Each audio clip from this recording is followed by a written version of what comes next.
What's up? What's up? What's up? What's up? What's going on? Welcome to Trailblazers Radio. I am your host, Mr. Frederick Beaty, and thank you and welcome to the podcast. You guys could have been anywhere else, but you guys are right here chilling out with us, and we most definitely appreciate that. And I thank you so very much for that. Looks like I'm still having some issues with my camera. Please tell me if my camera looks okay or if it does not. Let me know in the comments and let me know if my camera looks okay because what I'm looking at might be a little different than what you guys are looking at, but I just want to know if that is the case, man. So let me know if my camera looks funny, funny to y'all. Because if it looks funny to y'all, then I may need to switch cameras, or I may have to go just do this without any type of audio. So just want to kind of see what's going on with that. So how y'all doing tonight? How's everybody going? How's everybody doing?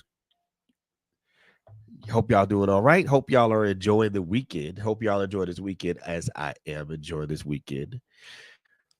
So before we get to all the good stuff, the great stuff, the bad stuff, the in-between stuff, the indifferent stuff, I want to just throw a couple of announcements out there. So first of all, welcome to the podcast. Please like, share, and follow and comment on this. We are streaming live here on Facebook. We're also on YouTube, and we're also streaming live on Twitch. So if you guys are shooting questions from the YouTube channel, or if you guys are shooting questions from the Twitch channel, I will most definitely be able to see them and most definitely be able to answer them. Um, we are like I said before, we are also on Facebook. We're also on YouTube. We are also on LinkedIn. We got a LinkedIn channel. We got a LinkedIn channel. So follow us there, as well as like and subscribe to our YouTube channel. We are on YouTube, and also we're on several audio streaming platforms. We are on Amazon Music. We are on Apple Podcasts. We are on Google Podcasts. We are on Spotify. We are on iHeartRadio. We are on Caster FM. We're also on Stitcher FM. We are so wherever you get your audio streaming podcast, your audio streaming podcast. Make sure you take a gander at those. Um, I want to thank everybody who's tuning in and checking out this podcast tonight, as well as those who tuned in earlier today to listen to watch my sister LSG's podcast. Very great, a very good subject matter that she had earlier today, and I most definitely commend her for that. Um, so I also want to thank my other two hosts, Quint Jones and Coco Fenton, for everything that they do for this particular platform, and most definitely want to thank God because without him, none of this would be possible. So I want to just thank you guys. So let's get to the meat and bones of why we are here tonight. We are here tonight to celebrate and to introduce this particular book, y'all. Now, the book I have is a proof. This is the book. The copy that I have was a copy that I looked at for editing and improvement purposes. So, but this will be the cover of the book, y'all. So, the name of the book is called "How I See It: The Perspective Soul." And we're gonna jump into this book. We're gonna talk a little bit about the inspiration behind the book, a little bit about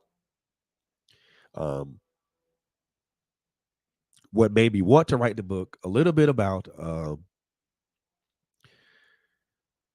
the songs that inspired me to write some of the pieces that I have in here, and I might actually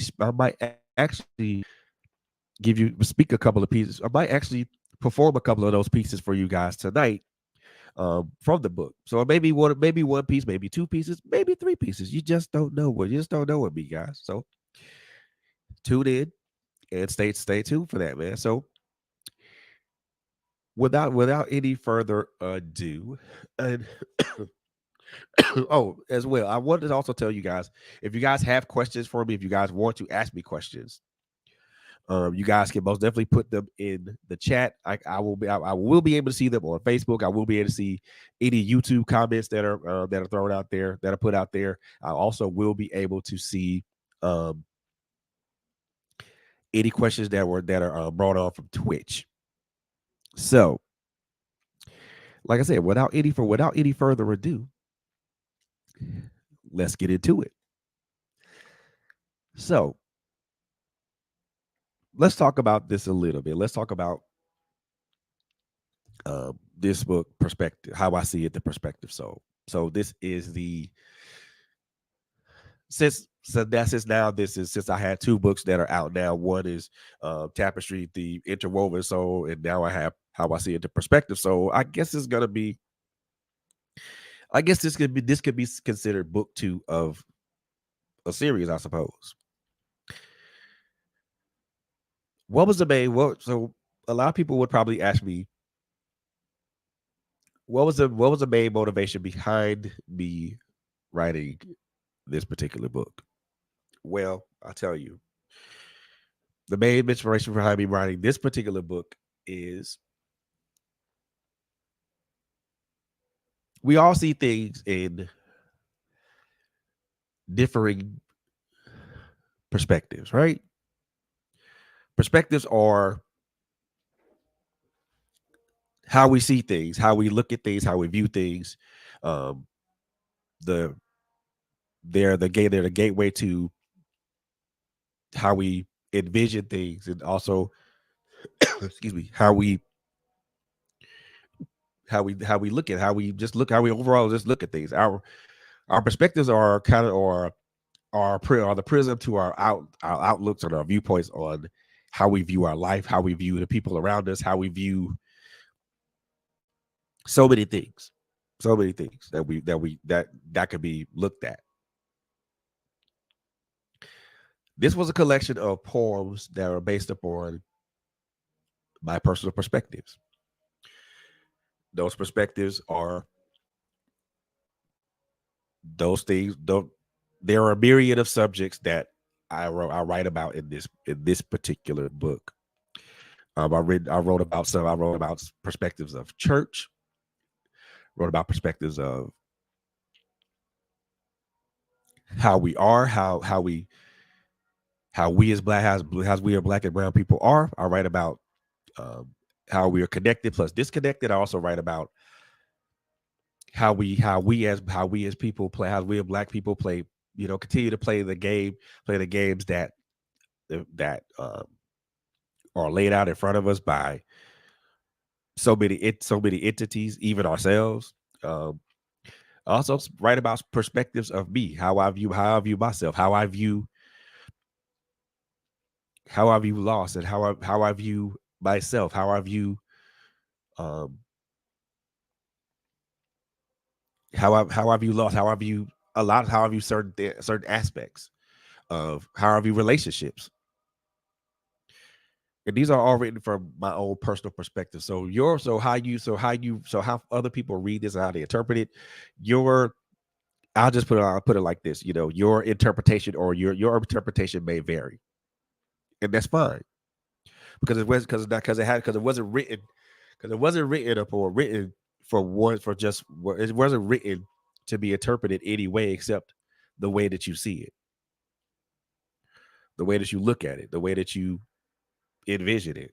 So it's not written upon any premies or any type of thing that says, well, you have to look at it this way because that's the way it's supposed to be looked at. That's the way it's supposed to be looked at, or that's the way it's supposed to be interpreted. No, you read any piece of this particular book you read is meant to be interpreted the way you interpret it. So people may look at some of the pieces that I write as being overly offensive, and that is fine because, well, some of those pieces are meant to be that way. And it's not because not because I want to be offensive, but I want to also point out the things that I see within within that particular perspective. So a lot of people may not like some of the things that I've written in here, and again, that is fine. I'm okay with that. I'm totally okay with that. What matters is how you see it. What matters is how you look at it, how you interpret it, how you perceive it, and that's the thing that matters. So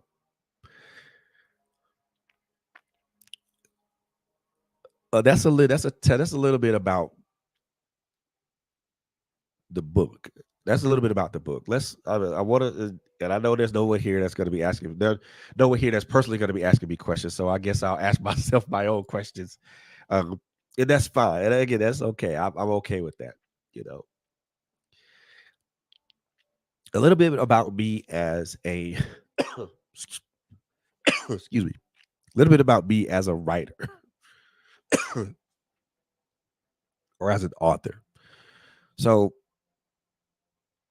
my love of writing came from a very, very unusual source.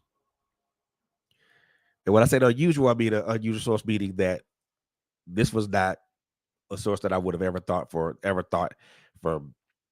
as an inspiration for me writing. So the source is comic books. So I mean, I was enamored by the late great Stan Lee, the creator of a lot of a lot of the comic books in the Marvel universe. Um, the late great Stan Lee, Grant Morrison, Frank Miller, um, Neil Gaiman,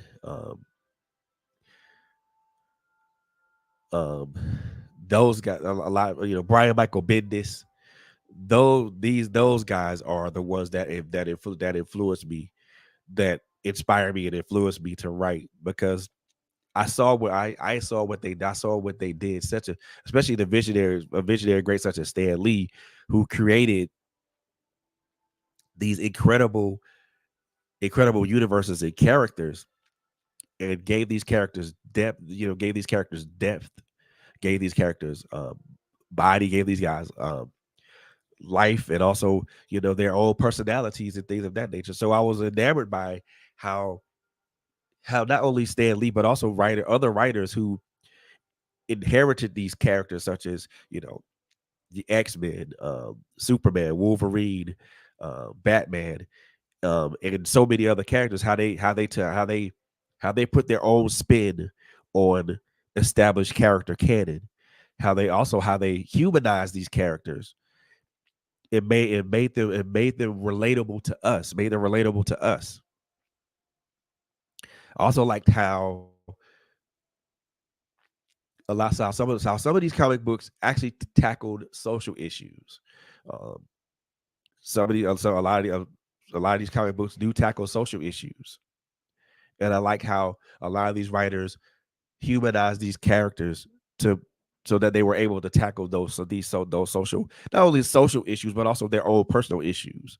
Um, those who read the Iron Man comic book knew that Tony Stark was an alcoholic, and they actually wrote an arc about a story arc about that, and it was interesting. So, hey, Church Girl CEO, how are you? So that is where I got my inspiration write to write. I'm a huge comic book fan. Haven't been into comic books like lately, because just because of time and doing other things. But that's where my inspiration to write came from, was comic books. Um, yes, ma'am. Yes, indeed. Yes, indeed. When you have writers that write about that write about characters, and they bring about these robust and meaningful and relatable stories, you it gives you that feeling. It gives you that feeling like that. It lets you as a reader know that you can that these characters are human, just as you are. Even though they're fictional characters, but it gives you that thing, that what hey, oh, hey, Deborah, how's it going? Thank you for tuning in. I appreciate it, and thank you. So yeah, when you think about certain characters, when you think about how comic books are written, and you think about character development and how those characters are made believable, um, it's like you those characters are those characters are human just like you are. Even though they're even though they're make believe characters, those characters and the stories that are created by those visionaries and those creators are just as relatable because they relate to things that we as human beings deal with in real life. Depression, alcoholism, and everything else, and the like. So that is where my inspiration to write came from. Um, what inspires me to continue to write? Thank you. One great question. Great question. What is the one thing you want the reader to walk away with from your book? The one thing I want readers to walk away from when they read this book of poetry is that our perspectives of how we view things are different. They're very, very different. They're varying, and um, they're far stretching. One of the quotes I wrote that I put in the beginning of the book is this: we all view things through the same window, but it is how we view things from that same window but it is how we view things from that same window that is unique and varied. This is one way to view perspective. And what I mean by that is this: we all look at things through the same prism, through the same glass, same windows, and things of that nature. So we all view it through the same window. It is how each of us views it and interprets it through that same window that makes each of our perspectives or each of our viewpoints unique and varied. So I can look out a window and I can see one thing where someone else can look out a window and they can see something completely different. So that is what I mean. That's one way that I describe perspective. And as I was, mentioning earlier about, why do, why what motivates me to write? What motivates me to continue to craft stories, put together books of poetry, and talk about subjects that I think most of us don't want to talk about. My motivation to write is very simple, a simple motivation. I want to reach out and I want to touch people. I want to be able to, if any sentence or paragraph or word that I say in any book in any of the now 4 books that I've written could touch someone, could reach somebody or touch someone in a profound way, then I know as a writer that I'm going in the right direction. I'm going in the right direction. It's not necessarily a mission complete, but I know that I'm going in the right direction. So every time, and I think anybody who's an author or who's a writer can attest to this, and they can agree. And they most definitely can agree with. Anybody who's an author or who's a writer can attest or agree with this. Whether the book you're writing about is fiction or nonfiction or anything of that nature, there is a part of you that's going to bleed onto the page. There's an emotional experience, or there's a physical there's something there about you. There's something from you that's going to bleed onto that page. Whether you're writing about a very emotionally jarring scene, whether you're something writing about whether you're writing something that's emotionally jarring, or whether you're writing about something that is historically accurate, or whether you're writing something that's based upon historical fiction, or whether you're writing, erotica, erotic poetry, whatever you're writing, there's going to be a part of you that's going to bleed on the page.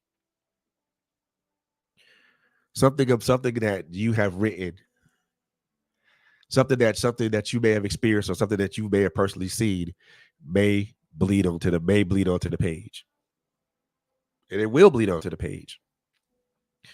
And I think when we allow ourselves as writers to allow our emotions and and some of our experiences to bleed on the page, it draws a deeper connection to the people that we want to connect to, that we want to that we want our words and we want our phrases and our sentences um, to connect to. Yes, ma'am. Yes, indeed. Yes, indeed. Absolutely. A great author is always present in their manuscript. That's what makes it relatable and grabs the attention. Yes, I would agree 100%. I would agree with that. If there's no aspect of you or no part of you that has bled onto your manuscript or bled into your story, then you may not be able to connect with people in the way that you want to connect with people. You may not be able to relate to people the way you want to relate to people, or the way that you would like for them to relate to you. And that is something that I want people to just really just look at, in the sense of, hey, this is what this is, and this is what you need to do. This is what you need to look at. You know what I mean? So I think that when we do that, I think that we will be able to, you know, get it done. So that's that's one thing. So that's one thing that I see. That's one thing that excuse me. That's one thing. So I always think in that aspect of writing, what what part of me, or what aspect of me do I need to put on this page to inspire somebody, to get someone to understand that, you know I can relate to what you're saying. I can relate to you. I can relate to you, and you can relate to me, because we have a shared experience. So I allow myself to be open and vulnerable when I write. You know,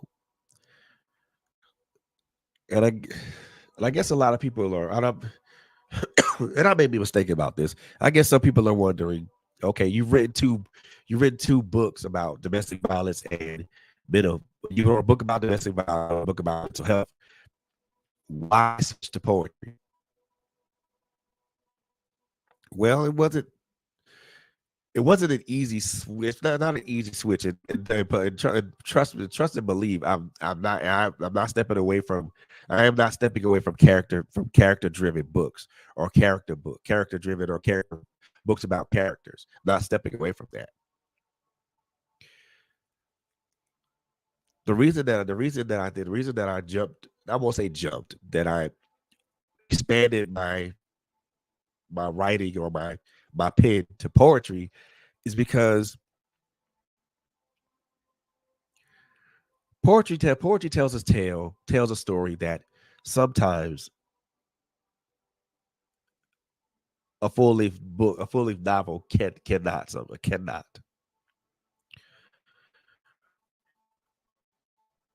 Poetry has allowed me to be a lot more in tune with my emotions, uh, a lot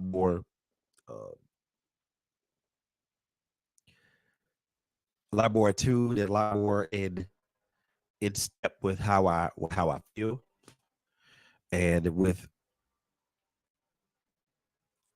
how I want to express how I want to express that. So whether I'm writing an emotional piece, whether I'm writing I'm writing a piece that has a lot of emotion in it. Well, every piece that I write has some sort of emotion in it, but the emotions are varied. So whether I'm writing a piece that's about relationships, or whether I'm writing a piece about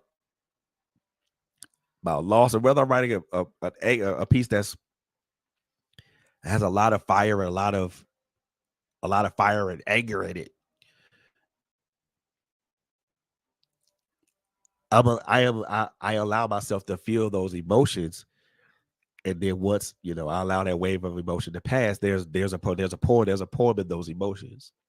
So so a lot of what I've allowed, a lot of what in the two poetry books that I've written there are a lot of pieces that are emotional. There are a lot of pieces that have very strong emotions such as anger and things of that nature. So, and yes, Miss Deborah, poetry, and that is a for me now that even now my place of refuge is a pen in the pad, because I know if I do that I can just kind of just escape and kind of get away from everything from everything, and I allow myself to do that because it feels good to do that. It really feels good for me to be able to let those strong emotions go, and let them just do what they do. Just let them go all over. Now, not to mind you that what I write is excuse me, not that what I write is all over the place, because it's not. I try to stay focused on what I feel when I'm writing it. When I'm writing, I try to make sure that I keep myself grounded in that moment, or grounded in that emotion when I'm writing it. When I'm writing, so that way, while I'm writing it, I know what emotion or emotions that I'm feeling as I'm writing it. And that goes with chapter books as well. That goes with chapter books as well. Um, especially when it comes to character driven books that are character driven. You know, you want to make sure that your character stays in the moment of that emotion and things of that nature. So that's why I continue. That's why I stay motivated to. That's my motivation to continue writing, um, to continue to touch people with you know a word or a sentence or a paragraph or a stanza or whatever. And there that's my motivation for writing. That's my motivation for writing. That is how I write. That is how I stay keep myself motivated. Now, has that always been something that I've been able to do? No, it hasn't been something that I've been able to do consistently. Consistently, because there now any author can attest this, because there are ebbs and flows in writing. There are ebbs and flows in our emotional states and things of that nature as we um matriculate through our lives. There have been times where I've had to stop writing to allow myself to go through whatever it was I was going through. So there's been times where I haven't been creative, where I haven't written have I where I haven't written anything, haven't had where I didn't write anything for a while. And I will get to think the some things that I want to say to um anybody who's a current writer or up and coming writer. So I will get to that a little bit later on um, in this broadcast. However, I do want to say this though. I want to say that there's so many things I want to talk to y'all about when it comes to this particular book, because there are some songs in here that have motivated that were, not that inspired me to write particular pieces. Um, and we're gonna get to that. We're gonna get to that in just a moment. But before we do that, um, I do want to take a little bit of. We do want to take a small break. Um, gonna play a nice little commercial for my sis LH for my sis LHG, introducing her with her business. So gonna play this commercial for y'all, man. You guys continue to stay tuned, and we'll be right back with introducing how I see it, the perspective soul, right here on Trailblazers Radio. Stay tuned. Hello, everybody. This is LHG. I am just coming to let you know that I am an independent paparazzi jewelry consultant. You didn't know that, did you? Well, now you know. So I would love to be your personal jewelry lady. Paparazzi is an amazing company. We sell nickel and lead free jewelry. We are known for our $5 bling, but you just need to know there is an exclusive Z collection that's $25. It's the bling of all bling when you're really going out on the town and you want to show up absolutely fabulous. So we have items for women, for men, and for young fashionistas out there. We don't discriminate. If you need it, I'm sure we got it. You have the opportunity to follow my page on Facebook called Polished on Purpose, a VIP group. Follow my personal page, Latanya Harris Gooden. And I have my own website that is at your disposal 24/7. So many ways to shop. So let me be the one that makes sure you are accessorized the way you should be. Because I want you to be polished on purpose. My mentor always tells me, when you show up, people are checking you out. They're watching you. So why not be polished? Be poised. Be purposeful. Glam it up with pop, honey. I got what you need.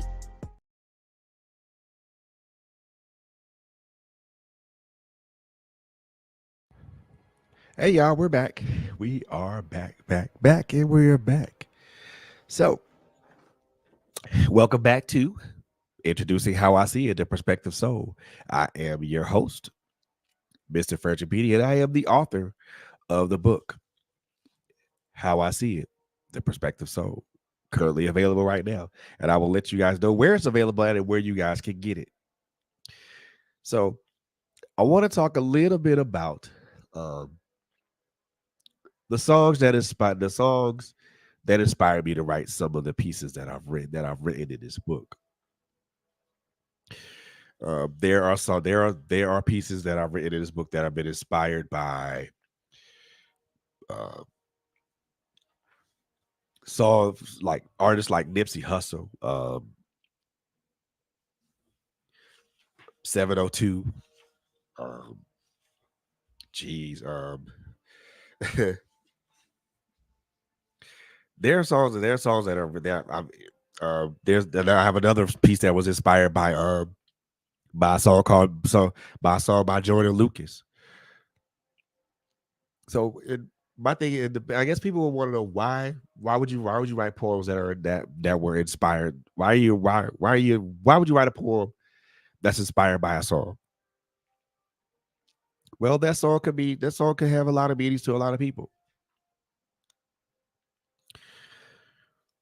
Um, there are at least two or three poems that I've written that were inspired by songs by Nipsey Hussle. Um, one of those songs is called "The Victory Lap." The other one is called "The Great." Well, one of those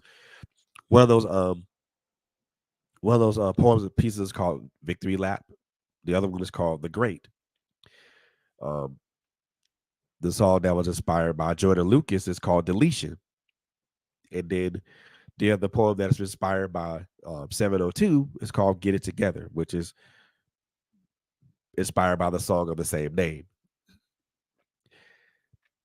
Why would I wait? People want to why would you choose those types of songs to be inspired by to inspire to inspire a poetry piece? Well, Their message, whether people believe it or not, or whether people think it or not, there are messages in songs. There are messages in songs. There are messages there are messages in songs. The Deletion was one of my people, one of the most hardest pieces I ever wrote because it was inspired by a song by Jordan Lucas. The name of the song is called I'm Sorry. And the song by Jordan Lucas, I'm Sorry, deals with suicide. Hits the poem's name, Deletion. And that and that and if I may, if I may, y'all, I want to read this particular piece to you guys because again, that I want to let it kind of it lets you know where my inspiration was when I wrote this and what I thought and what I was thinking about when I wrote the piece. Again, the name of the piece is called Deletion, inspired by the song I'm Sorry by Jordan Lucas. 16.2 seconds. Think about that. A person chooses to delete themselves from this plane of existence every 16.2 seconds. What happened in all that time between?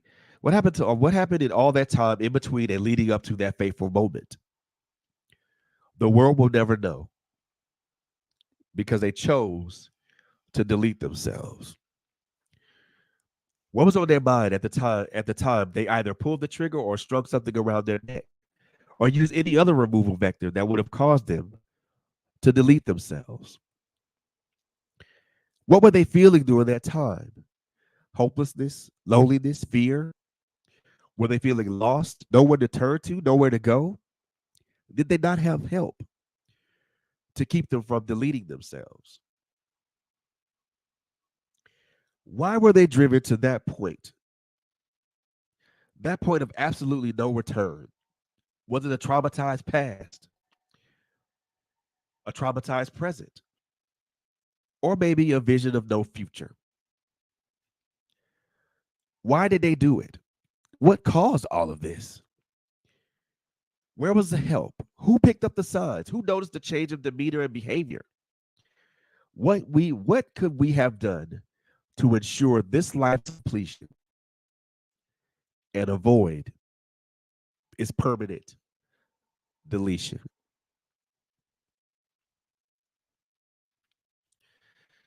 Now, the one thing that I also want everybody to kind of know when I wrote this piece, that one of the things that came to mind when I wrote this piece. What one of the things that's here, especially when it comes to when we talk about suicide. Someone takes their life every 16.2 seconds. A person chooses to do that every 16.2 seconds. The other thing that I thought about was that when I thought about that, I thought about the rate as to which men commit suicide as opposed to women committing suicide. Now, this is not to say that what I'm saying is not to say that women don't commit suicide, but when I thought about it and I put it when I thought about it, I put it kind of on the table. You know, four men are four times likely to do this, to delete themselves more than women are.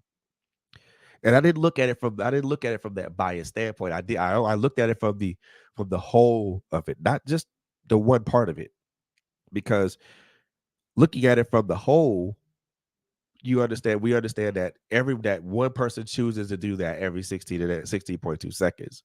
Someone chooses to take themselves off the face of this earth. And everybody in the interim thinks that maybe this person was okay when they really weren't okay. You know, no one knows in the second stanza, like what led up to that time in between, leading to that fateful moment. The world of the loved ones will never know because they chose to delete themselves. No one knows what goes on in another person's mind when they choose to do this. Well, and we don't know what was on their mind at that time leading up to that fateful moment. Whether they pull the trigger of a gun, or whether they choose to string something around their neck, or whether they choose to cut themselves. We don't know what that person was feeling. We don't know what that person was feeling at the time. Did they feel hopelessness? Did they feel loneliness? Were they afraid? Did they feel lost? Did they feel like they had nowhere to talk to, nowhere to go, nowhere to turn to? Did no one give them assistance to help them from not doing this? What drove him to get in the next stanza? What drove them to that point of absolutely no return? Was it their past? Was it their traumatized past that did this? Was it their traumatized was it their traumatized present? Did they see a vision of no? Did they see a vision of no future, or did they see themselves in the same place several years from now? And then my last stanza: why did they do it? What was the cause of it? Who was around to help them? Did anybody pick up the signs? Did anybody notice the change of demeanor or behavior or mannerisms? And then the last three lines of that last stanza. What could we have done to ensure this life's completion and avoid its permanent deletion? What could we, as that person's friend, as that person's confidant, as that person's brother or sister, what could we have done to make sure that that person lived a full and complete life and avoid them being removed from this earth too soon? We would never know, because that person's no longer here. And this is just to let you guys know, that's the thought that's the thought process that I think about when I was crafting these poems, when I was putting these lines together. Excuse me. That's the thought process I had when I was putting this poem together. When I was putting these stanzas, these lines, and these stanzas together. And even with that thought process, I thought about my own suicide attempts.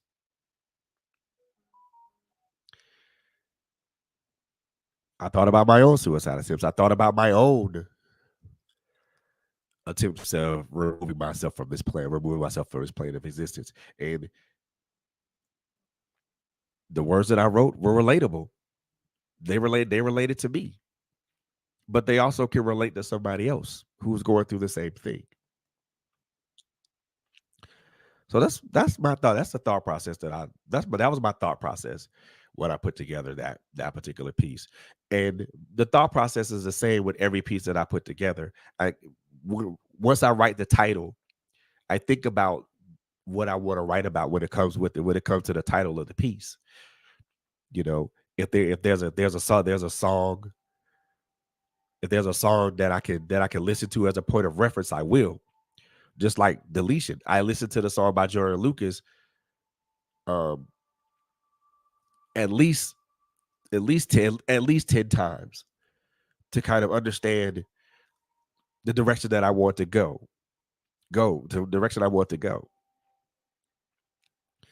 So when I am crafting it to making a piece, I do I do write down the title of the piece, but I also think about what it is I want to write with that piece.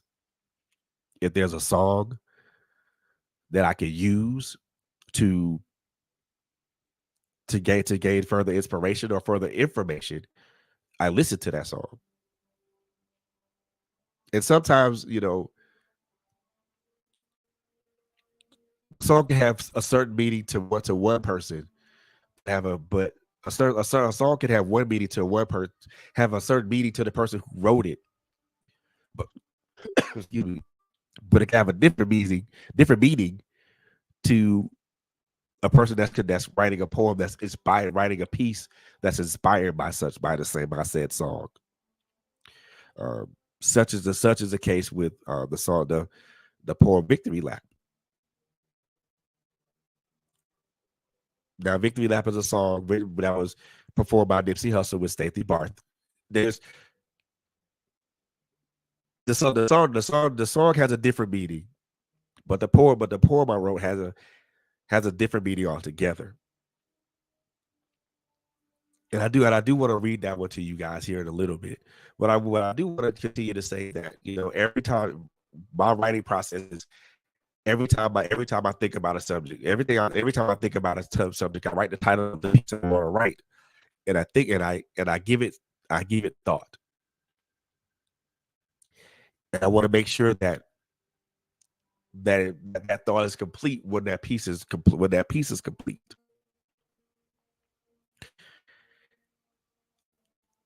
and like I said, if there's a song that can give me a point of reference, I will listen to it, because that point of reference is also going to help ground me and also help craft that piece.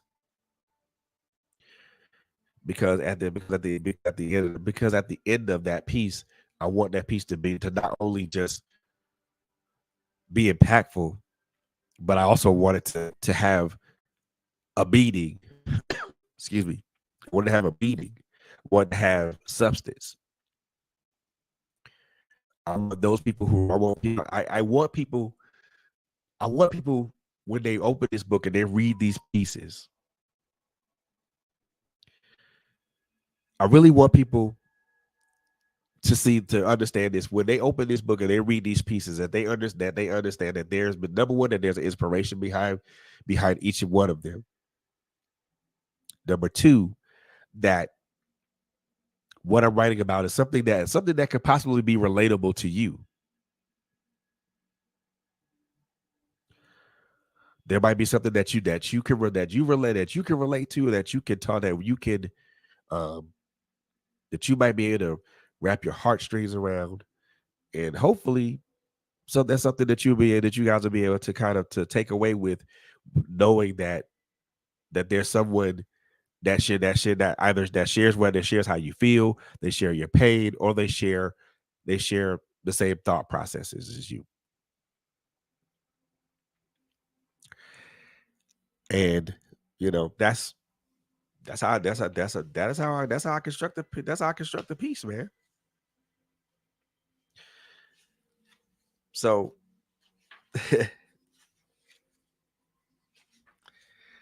like I said, there are pieces here that are like, there are some pieces that are straight up, that have an angry tone to them.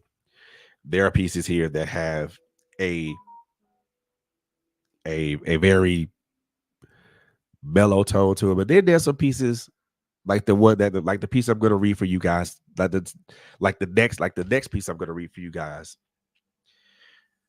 that is just um an homage. And when I read the piece, you'll kind of you'll see where I'm going with this. The name of this piece is called Victory Lap. The Victory Lap. It was inspired by the song Victory Lap by the late Nipsey Hussle, featuring Stacey Barth.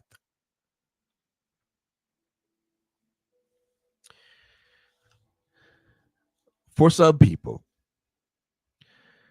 life is based solely on quantitative gains.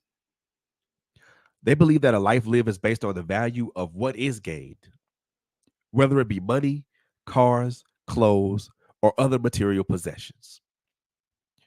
But for a chosen few, though, there's much more to life than the gains I mentioned.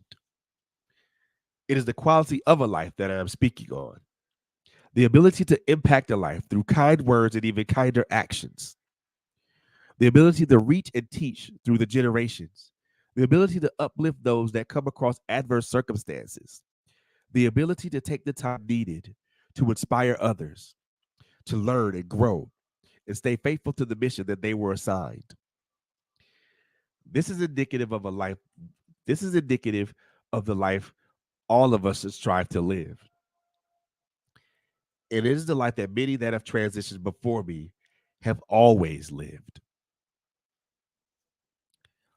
For my grandmother, Annie M. Sneed, a beautiful and vibrant woman whose stern but fair approach, nuggets of wisdom, and continuous love and support garnered so much respect from those who loved and interacted with her. Grandma, your race is complete, and you can now take your well deserved victory lap.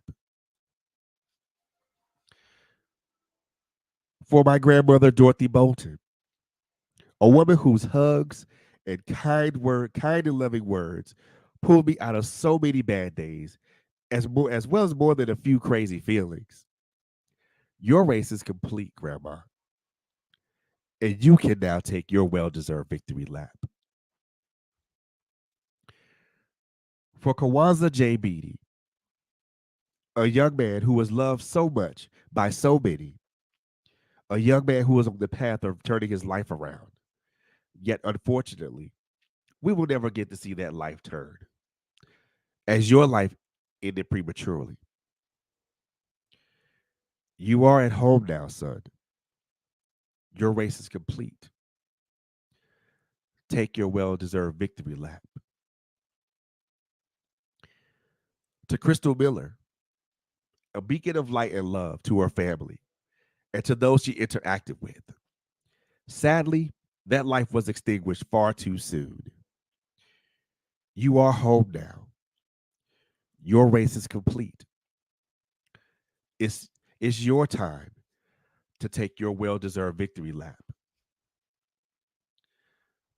To Uncle Gregory, a man whom I highly admired and respected.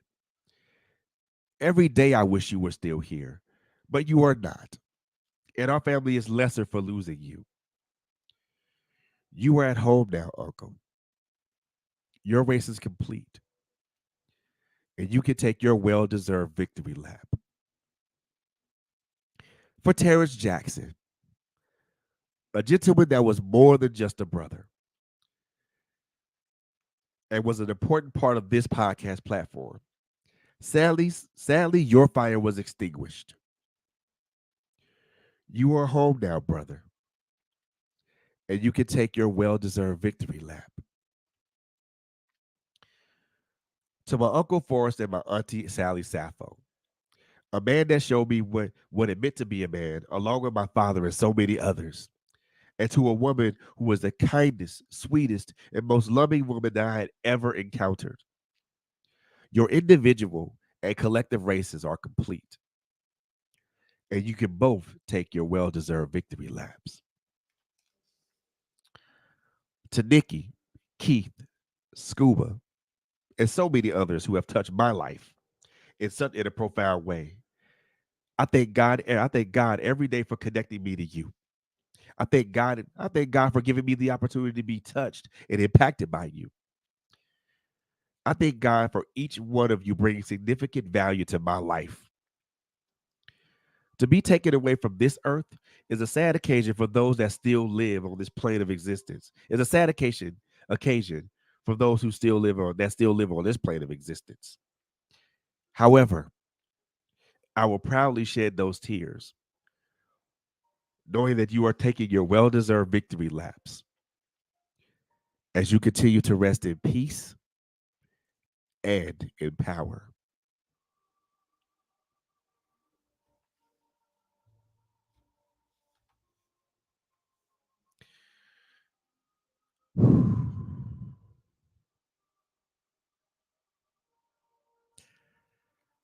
That was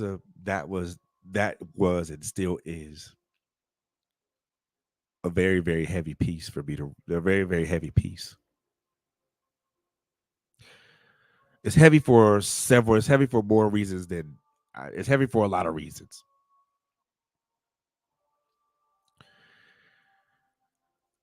It's heavy because all the aforementioned people that I mentioned in this piece were people that impacted me in so many ways. There were people who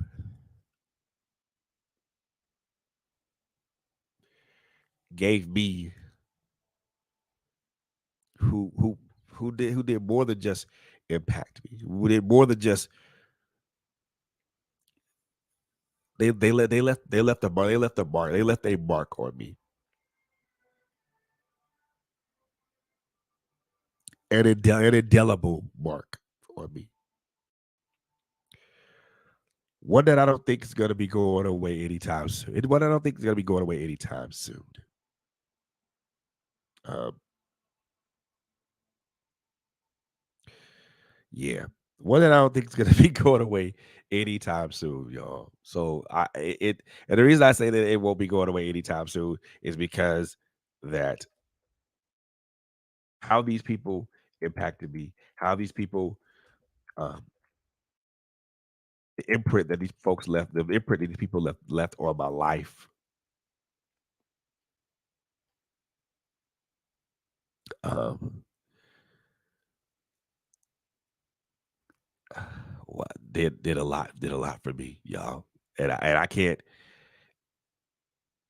tell y'all, you know, how how much of an impact that left on me. How much these people passing their, how much how their passing impacted me, especially the especially my son's passing, y'all. It it devastated me, and I can't even tell y'all that. I can't even say, can't even tell y'all. Still tell y'all the impacts of that, and that those people who I mentioned, my paternal and my maternal grandmothers, they they were the world to me, y'all. They were the world to me. They were a large part of my. They played the largest part in my growing up as a child. They played a large part in my growing up and in my development as a child, and then my continued development as an adult.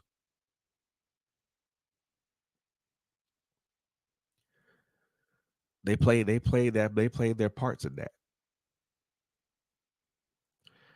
Um, my uncle Gregory, and what I wrote from my uncle Gregory was the same. Would probably be has the same meaning from my uncle Sam. Both of those gentlemen were very kind and very loving gentlemen.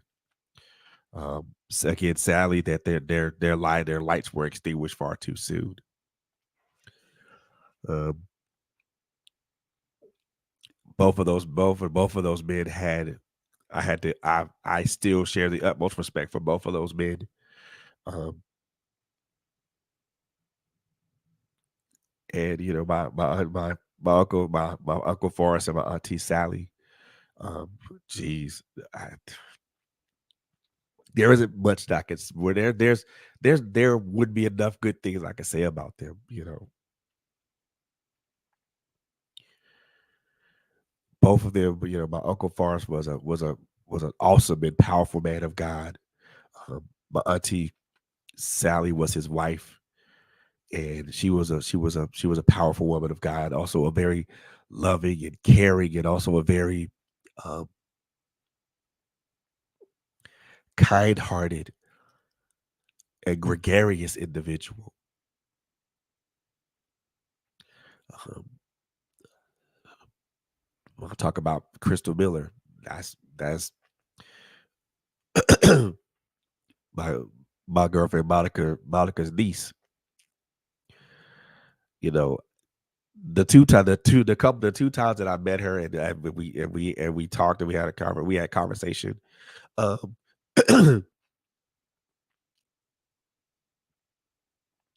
I felt the kindness. I felt the kindness and the gentleness of her heart, of her heart and her spirit.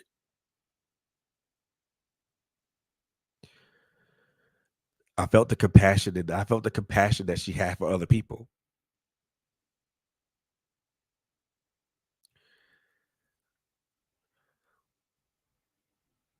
And I know when she passed, that it really messed Monica up, and I wanted to put that stanza in there too.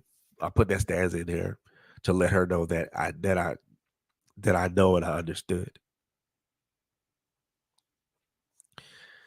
And then the other people that I mentioned again, these are people that I've been that were touched by that impacted me in some kind of way. Nikki was,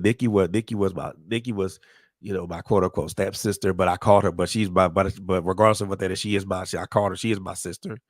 She passed away too, she's passed away all well too soon. Um, she impacted me.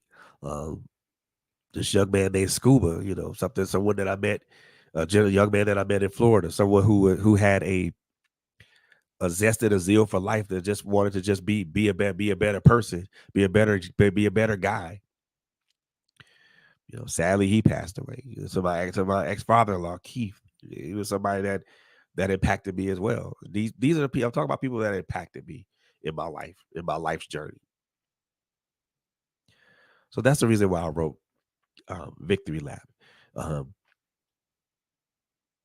when this life that we live is over, you know, and we're set up to together, and we look at the Father and the Son for judgment. You know, either we're God's gonna say your race is complete. Well done, my good and faithful servant, and he's gonna say, go ahead and take your victory lap. That's the reason. That's one of the reasons why I wrote it.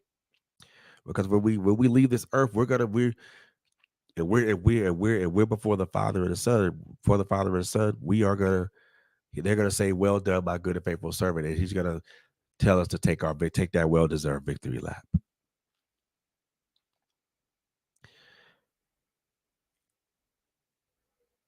There are several pieces in here that took a lot of energy for me to write. This was one of them because of the people who are who are who are who I was impacted by, because of the people who I still am impacted by. This was the hardest piece. This was one of the hardest pieces to write.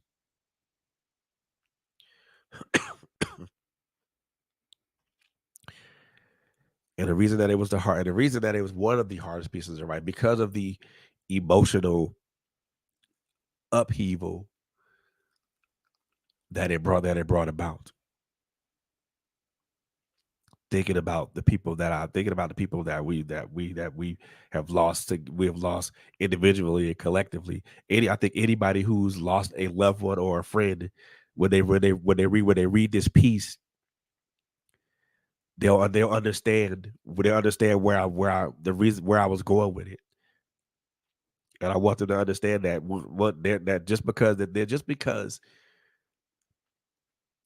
the people that we care about are physically no longer in this plane of existence, they still exist. They still exist in our hearts, still exist in our souls. But also know that they're also with the Father, and they've taken their well deserved victory lap,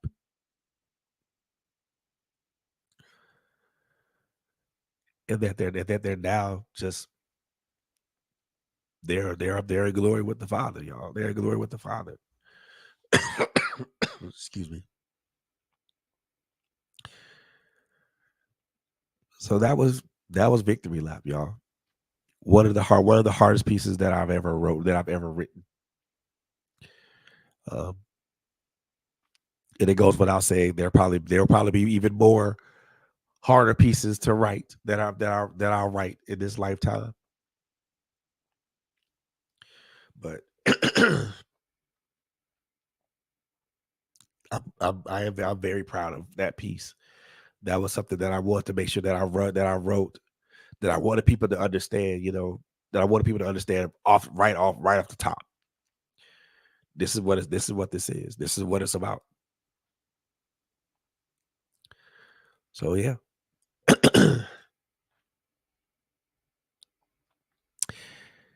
I want to, for everyone who is viewing on YouTube or viewing on Twitch, I want to give you time, guys, a little time to, if you guys have a question for me, um, make sure you guys put that in the Facebook chat or the YouTube chat. If you guys are watching, I did leave a link on my Facebook page on um,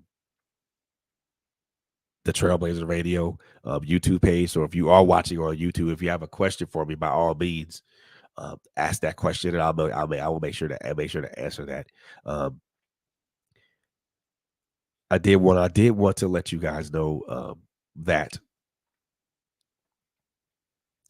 this particular book of poetry is as with anything that I've written, it's very near and dear to me because I allow myself to be transparent, and I allow my emotions to to um, to flood the page.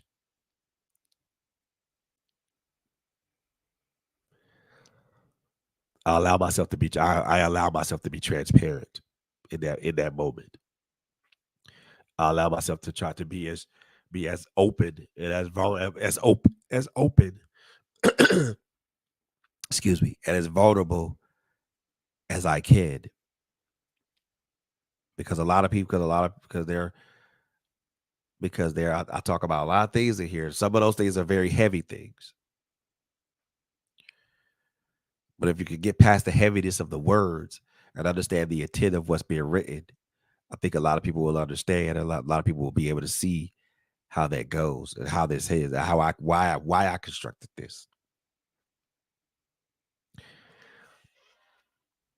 So, um, with that being said, um, I'm actually going to take one more, or the last break that I'll take for this particular podcast, and and I'm gonna come back, and then what I'm going to do, I'm gonna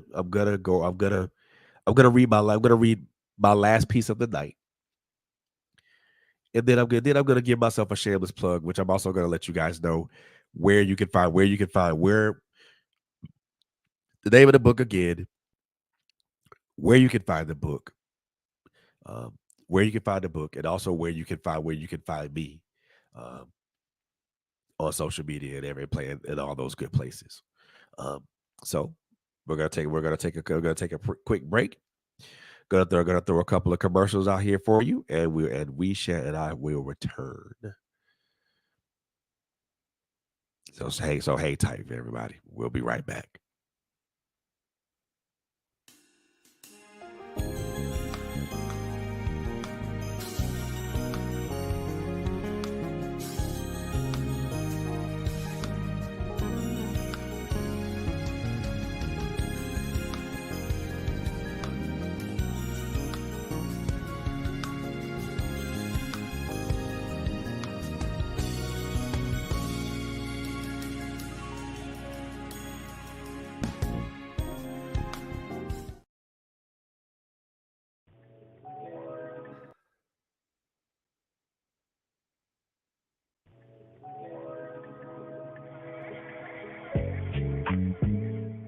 We're living in a different time.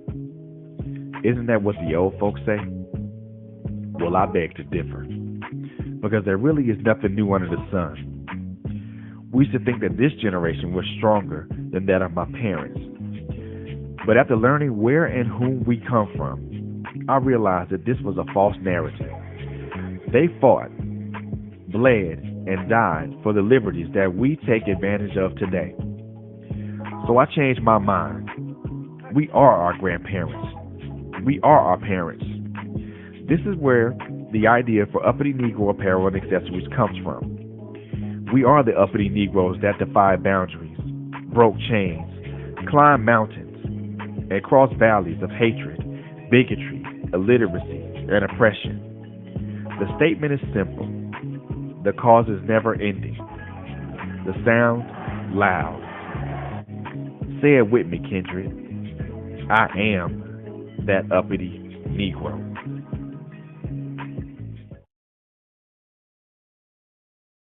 Hey, we're back, y'all. We're back. Thank you once again. Thank you very much again for hanging out with me and chilling with me, and also just being here with me, guys. I most definitely appreciate it. Um, I really do. I really do thank you guys for being here with me tonight. Um, as I uh, introduce and announce the release of this book, how I see it, the perspective. So I want to close out this. I want to close out this particular broadcast or podcast. Um, Again, if someone has a question for me, by all means, throw that in the chat.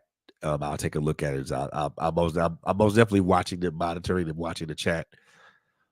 So if you guys want to just put something out there for me or show or just you know, thank you, Monica. Thank you so very much. I appreciate that. I love you, sweetheart. Thank you so much.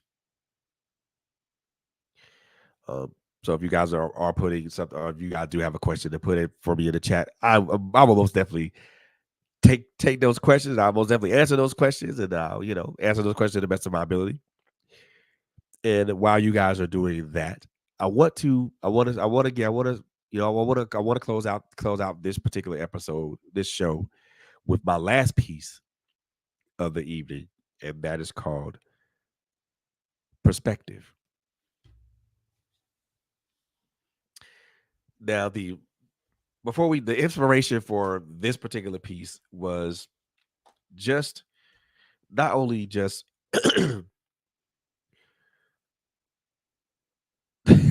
you're good, brother. You are good, sir. You're good, man. You're good. No worries there, man. You're all right. You're all right. Um, I was actually finna jump into my the last piece that I was gonna read was called perspective. But before I did, I was gonna actually jump into the inspiration or the reason as to why I wrote the piece. So so brother, I appreciate you, man. I'm glad that you came. I'm glad that you showed up, man, and to celebrate this, brother. I am so appreciative of you. Thank you so much, man. I'm appreciative, dog. So the reason that I wrote this particular piece, perspectives or perspective, is that's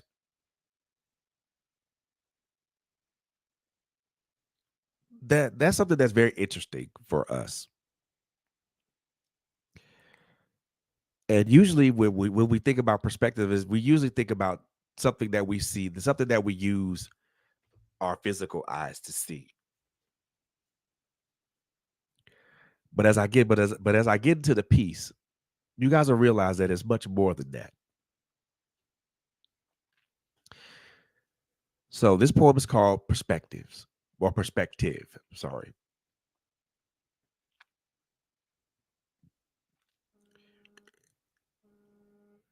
Perspective. Interesting thing that is. But do we really know what it is? We think that perspectives are based on the things that we look upon with physical eyes. But let me tell you a secret, and I bet that none of you will be surprised. Perspectives, at least to me, are more than just left and right, and are not always dependent upon our sense of sight. Understand that our physical eyes can only see to the horizon, but never beyond it. And folks ask me, well, Fred, why do you say that?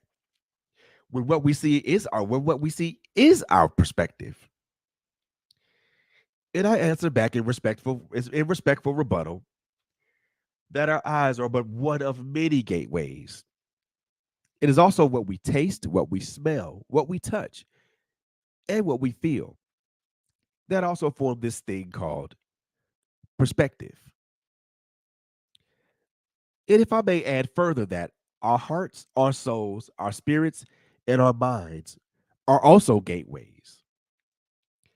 And it is the culmination of our most intimate experiences that form this thing called perspective.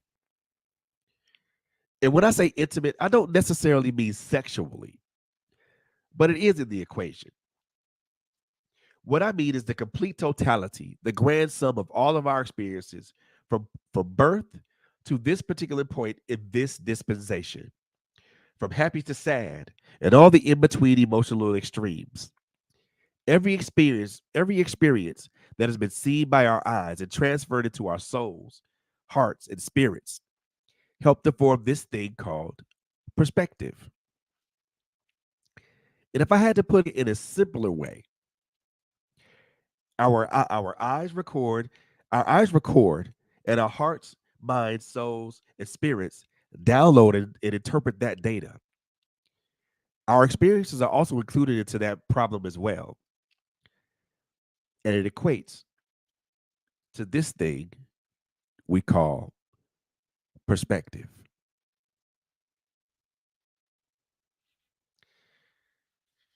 And the other reason that I wrote this piece is because I think a lot of us see things with our physical eyes. And I think that forms one perspective. But I think, as I stated before, that I want to tell you a secret, and I bet that and none of you will be surprised, because it's more than just what we see with our physical eyes. Our eyes are one of many gateways. What we see, what we hear, what we touch, what we taste, what we smell, what we feel. Those are other gateways too. Experience is also thrown into that equation, because our life experiences are our life experiences form our opinions, and they also form our perspectives too, because our life experiences are is one of the main things that form our perspectives and form our thought processes.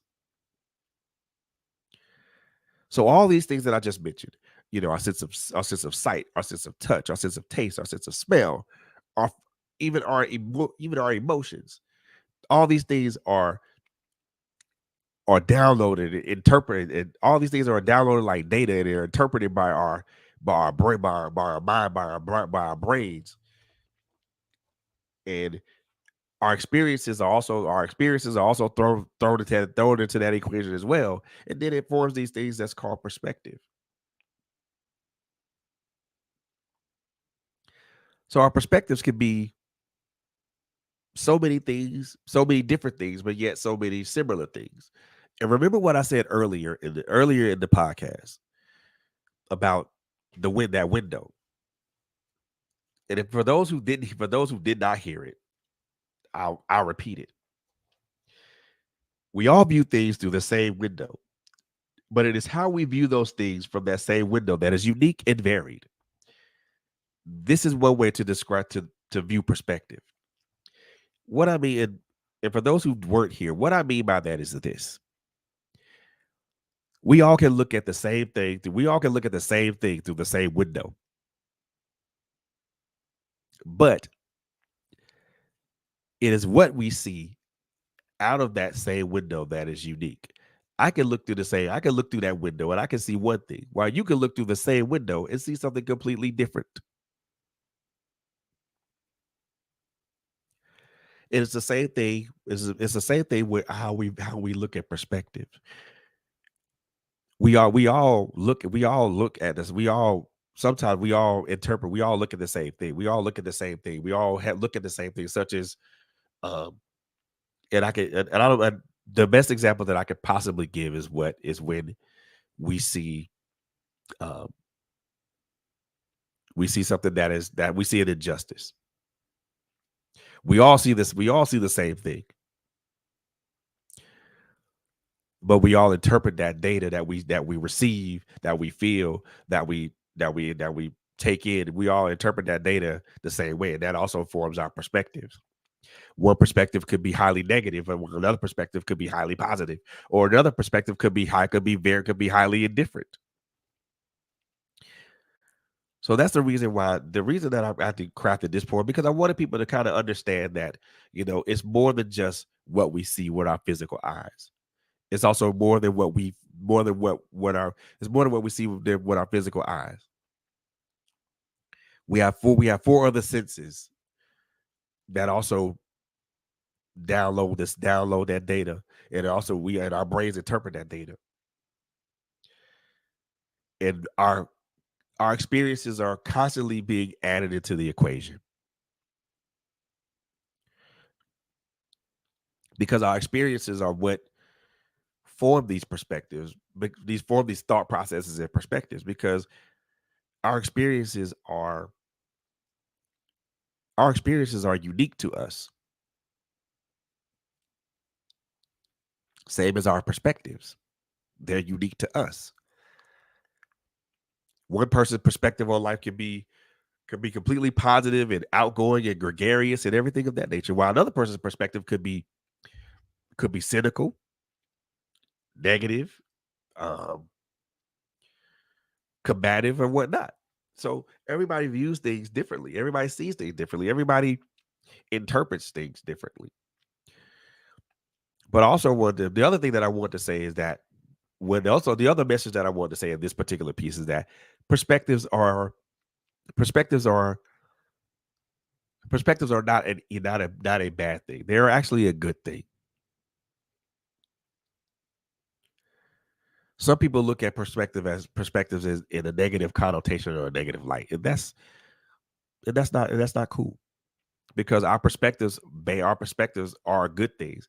It's Our perspectives are never going to be the same, nor are they going to line up with everybody else's thought processes, belief systems, or anything else.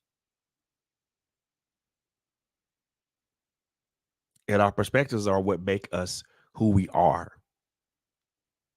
They're part of what makes us who we are.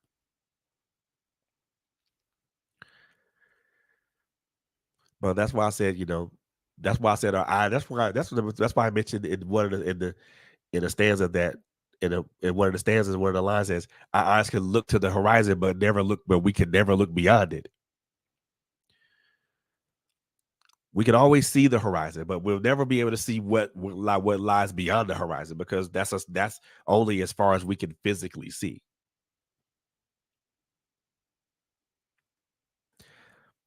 Think about that. Our eyes can see the horizon, but we'll never look beyond it. Think about that.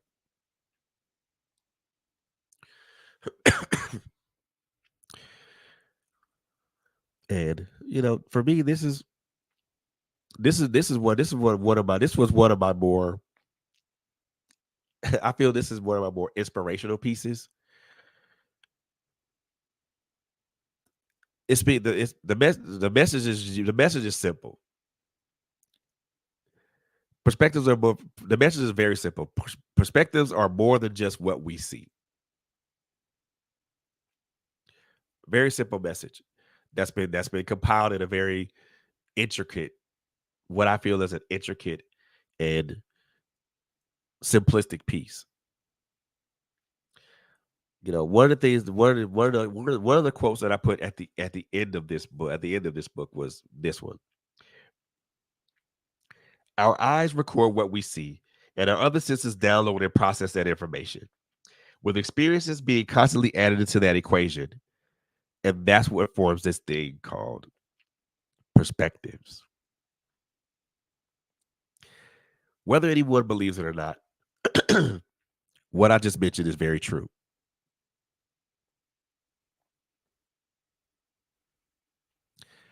Whether you realize it or not, what I just mentioned is very true. You want to know why I say that? Because it's something that we do every day. We do it daily.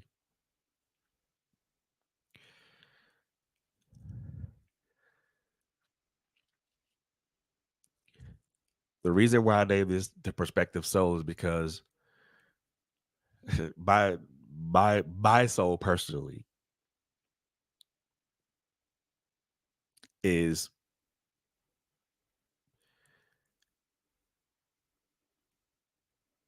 has a perspective that,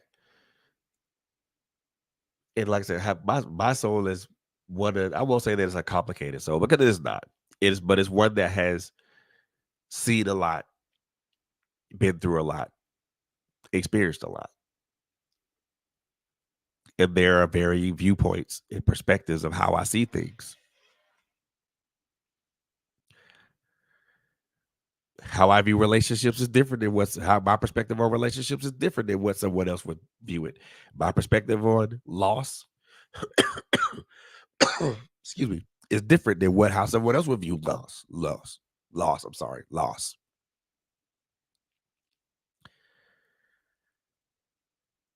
My perspectives on certain things is different than how other people would think about that.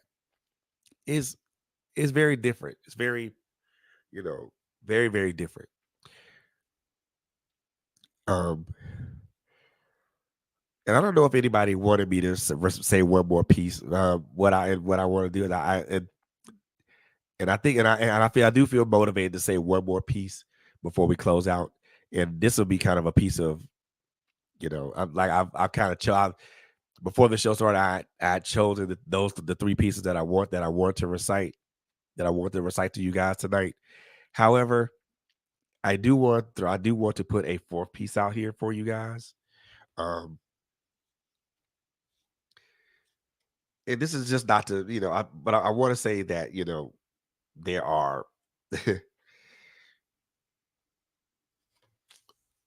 I want to do this piece. However, I know that there's going to be a little bit of backlash when I do this piece. But I don't think I don't think I'm gonna do it. I don't think I'm gonna do it because I know that there's probably going to be some backlash when I recite this piece. Um, the name of the piece is called "Respectfully Disrespected," but to give you guys a small bit of the reason as to why I wrote this is because, and I'm not gonna jump. I want to, but I mean, if you guys want me to say, if you guys want me to recite this particular piece, I will. Um, I don't know what do you think, Trans? You think I should recite it or not? So while I wait for him to respond, I mean, I think that, you know, for me, respectfully disrespected is like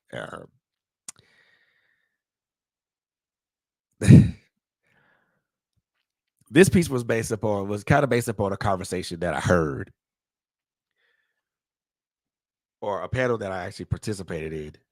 Um, okay, yeah, okay, LSG, you said yes. All right, so that's one person. So I may have to go ahead and do this. But since I'm gonna do this, and I know I'm gonna catch some flack about this, I'm just gonna put it out there right now. This was based upon a conversation at a panel that I was on a while back, a long while back. And the conversation kind of took like a big a really really crazy turn where we were talking we were talking about relationships between men and women, and you know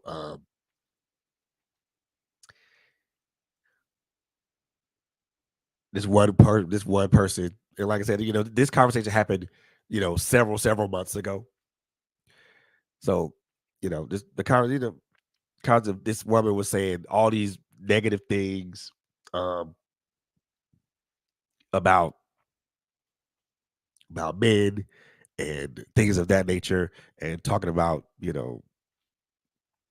what she was and what she brought to the table and all this other stuff, you know what I mean? So and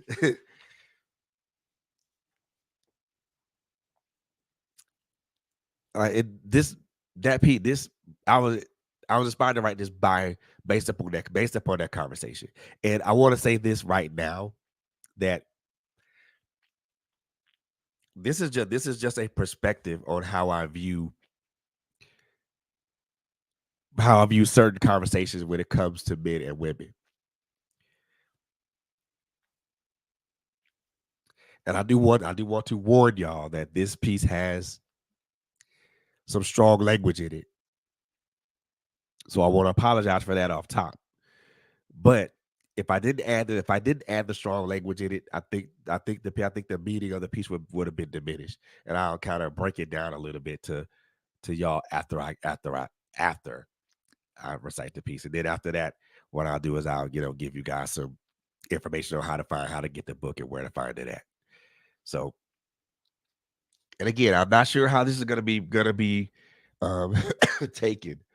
So I'm not gonna say it fast but I am gonna take my time when I say this because I want certain things to be to be to be understood. And I want those who may look at this piece in a negative light or a negative connotation to understand where I'm coming from with this. So the piece is called Respectfully Disrespected. You got the unmitigated, unexcused, and actual goddamn nerve to call a brother that don't meet your high ass, stupid ass, and unrealistic ass expectations an ain't shit ass man. Shit, you bold as hell. Do you really hear yourself talking right now? You hollering about you a quote unquote boss bitch. You claim you a quote unquote bad bitch. You claiming that you are the table. Girl, don't you know that a table is a piece of furniture whose value is only realized when folks gather at it to eat? So what? You calling yourself a piece of furniture now? Ridiculous. You claiming you are the prize, but as far as I remember, a prize is supposed to be new and unused. And truthfully, girl, you are not a prize, and you got a ton of mileage. You got the nerve to call brothers dusty when they see through your bullshit or when they figure out your facade. Girl, your ignorance is legendary because you show no accountability to yourself as you point the finger at other folks instead of your ignorant ass. You call other women who champion and defend men pick-me's and babies. Girl, you are really showing your ignorance. Because last I heard, pick-me's are the ones that get chose. And you mad because some dude ain't put on his choosing shoes for you? And yeah, I know you'll say there's a lot of men who want to be with a woman like me. Well, my sister, please tell me where the fuck they at? Because inquiring minds want to know. And yeah, you'll say, you just don't know how to handle a woman like me. Yeah, I know how to handle a woman like you by not handling your ass at all, by not acknowledging your ass at all. Just when you thought you was playing the long game and you had everybody bested, Shawty, you gonna sit your ass right here and take this L and consider yourself respectfully disrespected.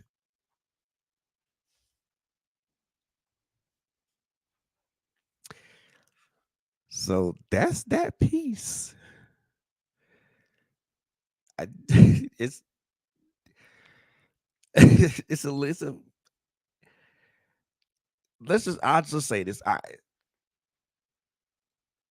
I knew that out of all the pieces that I wrote, I knew that this piece and there's another piece that I wrote that I know those two pieces were going to cause are going to cause a lot of uproar because somebody's going to think that what I'm saying is disrespectful towards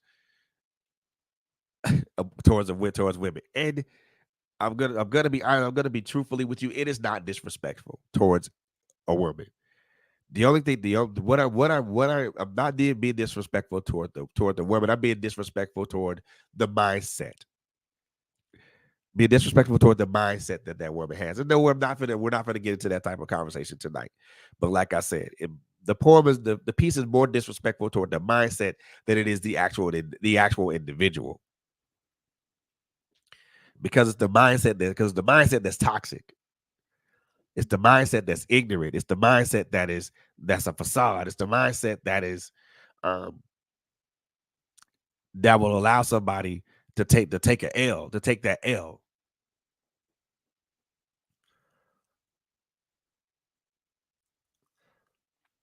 It's the mindset of someone said claiming you a prize, and the prizes and a prize is supposed to be new and unused.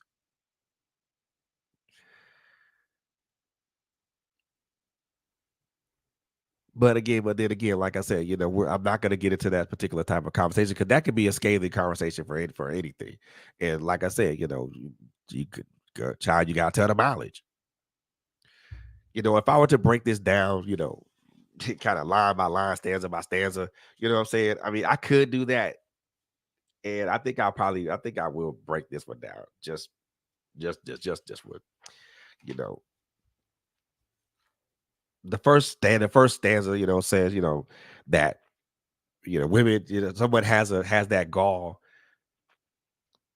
to call somebody that doesn't meet whatever those standards are, that ain't shit ass person, ain't shit ass man.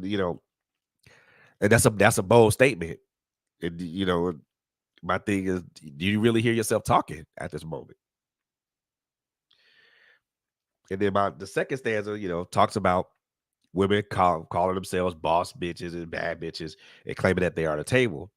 But at the same time, I also say that, hey, don't you know a table is a piece of furniture whose value that a table is only valued when someone eats at it. So why are we calling ourselves furniture? Why you call yourself a piece of furniture?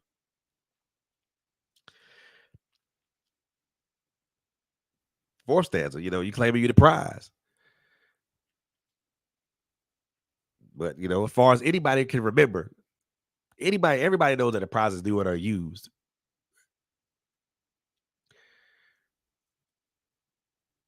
And it's not about whether you being a prize or not.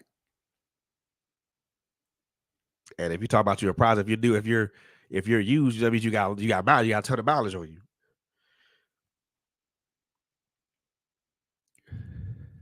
You call most and and again, I'm speaking to the attitude and disposition. I'm not I'm talking to the attitude and disposition. I'm not speaking to the woman. I'm speaking to the attitude and disposition. So, you call a guy dusty when they see through your facade, or they figure you out. But you're ignorant because you're ignorant because you show no accountability, because you point the finger at everybody else instead of yourself. The next stanza talks about, look, you any other woman that will champion and defend men, you call them pick me's, you call them maybes. But I don't know if anybody do this, but a pick me is a woman that was a woman that was chosen by her husband or chosen by her boyfriend. And you mad because somebody else didn't put on their choosing shoes for you. Come on, man. But then when someone don't do that, you'll say there's a lot of guys that would like to have a woman like me. Eh, well, y- tell me where you at. Please tell me where they at, because the inquirer minds want to know. If you're saying that you, quote unquote, saying there's a lot of dudes that want to have that could be with a woman like you, where are they? Where are they? And then the last stanza, like, kind of the typical thing, like, you just don't know how to handle a woman like me. Well, first and foremost, I'm gonna say this, and I'm gonna say this out loud. you handle an inanimate object, such as a weapon or a tool, you do not handle a person. Let me repeat that for those who didn't hear that. You handle it. You handle an inanimate object such as a weapon or a tool or a video game controller or anything that requires your input, your physical input. You don't handle a person. You don't handle a person. You can't handle a person. They're they're not an inanimate object. They're an animate object. So you can't just pick them up and just put you can't pick them up and do physical input actions.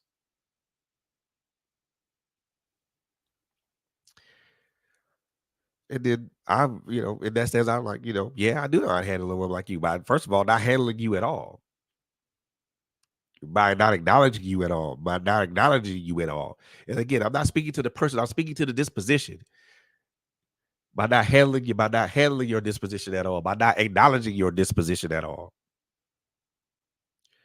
Last few lines, you thought you was playing a long game when you said all that. You thought everybody, you had everybody bested. You thought you had everybody like finished and stuff like that. Nah, Shawty, you go sit right here. You gonna take this L because what I'm speaking to you is truth.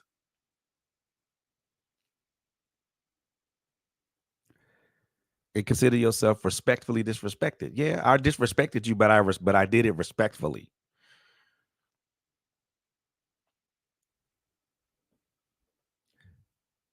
I didn't call you out. I didn't call you out your name. I didn't say anything negative or condescending towards you. I just said consider yourself respectfully disrespected. And again, this particular poem, this particular piece speaks to the disposition. It doesn't speak to the person. It speaks to the disposition.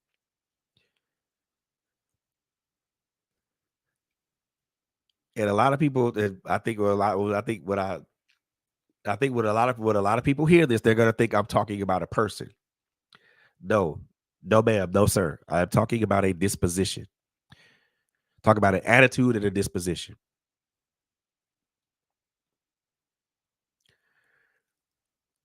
But hey, that's that piece, man. I mean, I'm pretty sure that this piece is going to catch. I'm gonna probably gonna catch a lot of flack for that, and I'm cool with that. I'm okay with that.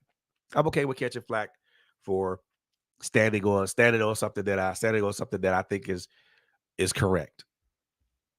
You know, a lot of people will read that piece and say, "Well, you must be talking about a person. You must be talking about a woman." Nah, I'm not. I am talking about a specific disposition though. I am speaking to a specific attitude. Now my thing is this: if you're offended, then obviously it applies to you.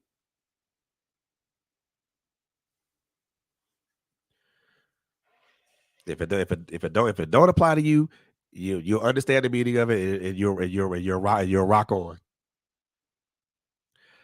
If you feel it applies to you, you're gonna get offended, and you're gonna be like, "Well, you had no business writing that, right now."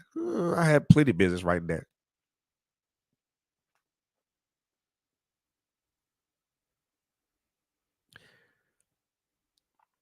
And besides, somebody could probably write a poem about our attitude and dispositions.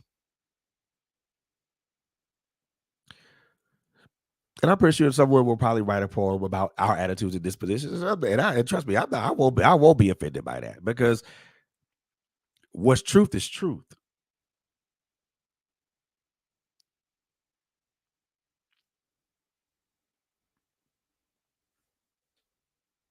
So that's just the breakdown of that. Like I said, I mean, I'm probably gonna catch a flack with that one and another piece I wrote, but it is what it is. That's my perspective on that attitude and disposition. It's a bad attitude. It's a bad look. It's a nasty disposition.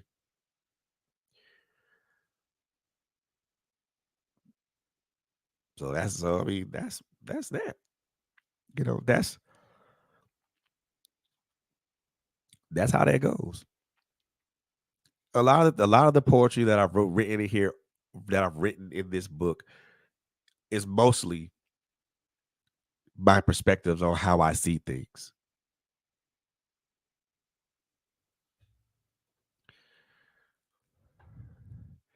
It's mostly on the things that I've seen with my eyes, that I've downloaded, that my eyes have that my eyes and my five senses have downloaded and interpret the data that was interpreted, and also my senses are my five other four senses are in that, and plus my life experiences e- are also um, are also considered and factored into that equation. So, like I said, and my thing is this: how you interpret, how you interpret how I write a how I written a specific piece can be different than how you interpret it. It can be, it's different.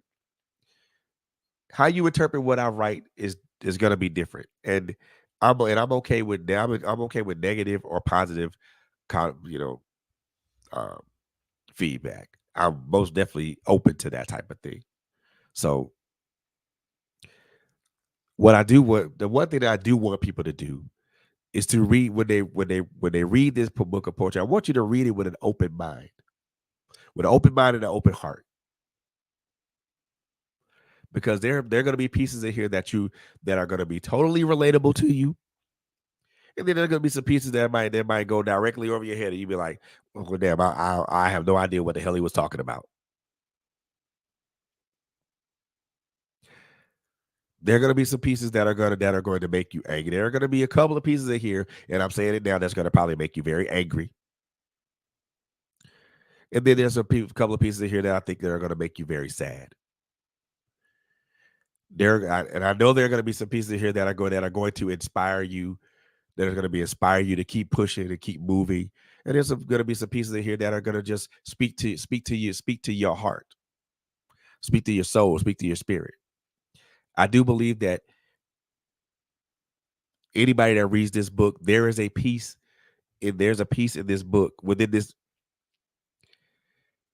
There's going to be a piece in this book, within these 96 pages. There's going to be a piece within these 96 pages that will speak to you. Whether it speaks to you in a profound, I want whichever speaks to you, I want it to speak to you in a profound way.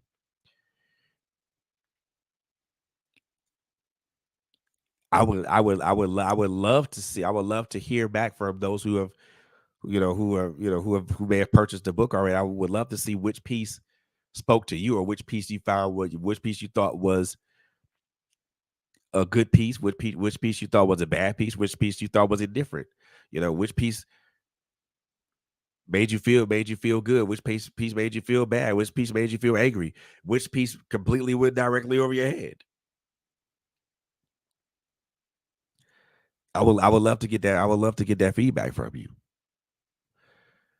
And I want to say this, for those who have already purchased the book, I can't stress this enough, guys, that reviews reviews are very, very important for a writer, an author, a creative. Those reviews help me as a writer become a better writer. Honest reviews, honest reviews to me can be good, bad, or it could be good, bad. Can be good and bad. Good reviews help me become a better writer. Bad reviews help me become a better writer. Reviews, period, help me become a better writer. Those are reviews I'm gonna look at, and I'm gonna use. I'm gonna apply to the next book, because I personally, as a writer, I want to continue to get better and better at my craft. This is This is like the fourth written book, the fourth written self-published book that I put out there to date. But this will make kind of like the eighth book that I've contributed to altogether. I've also contributed to other books as a co-author, to other books to four other books as a co-author. So I'm not saying that my literary legs are long. They're not. I still consider myself a rook in this because there are authors who have written, you know, 10 to 15 books, and they're veterans in the game.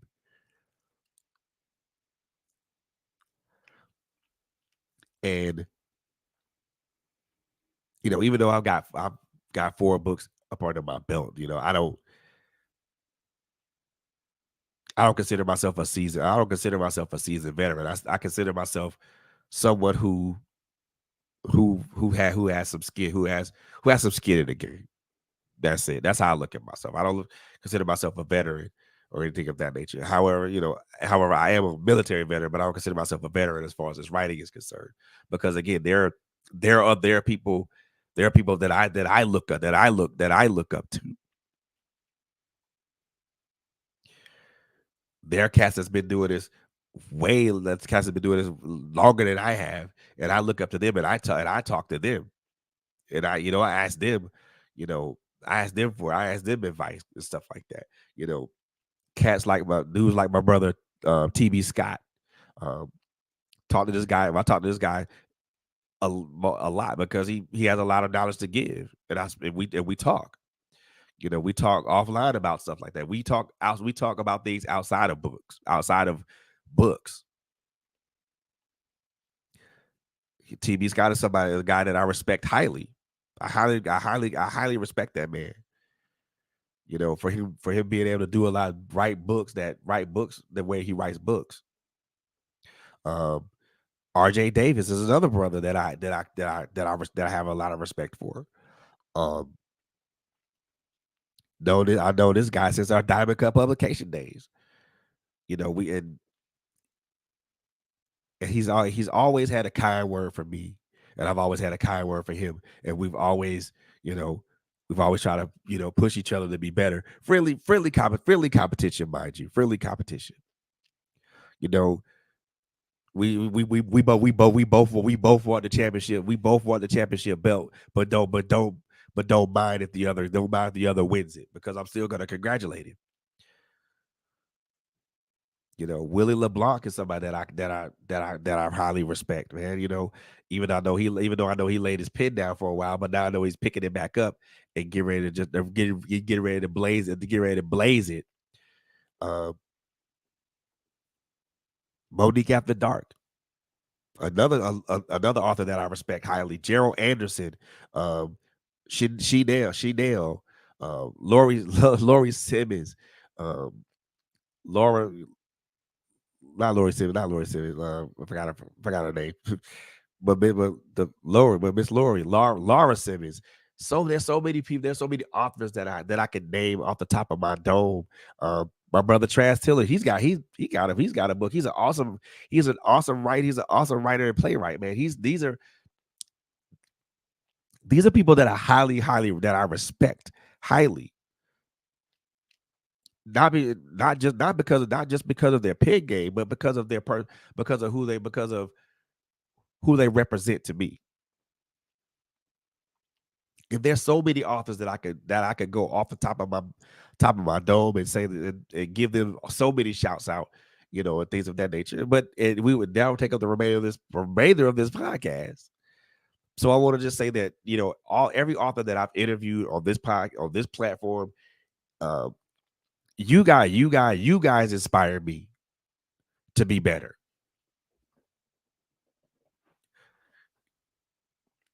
You guys inspire me to be better. You guys are the ones that I look up to. Dara Kalima, Tony Langhorn. I mean, I've had these are people that I highly everybody that I'm mentioning, and even those that I don't mention, please charge it to my heart, to my mind, and not my heart. But every author that I mentioned, and even the ones I don't mention, are people, are writers that I highly respect, whose pens I respect highly. Not only do I respect their pen game, I will also respect them as people, because I know, because I've spoken to these people. I know the quality of what they bring when they put it down.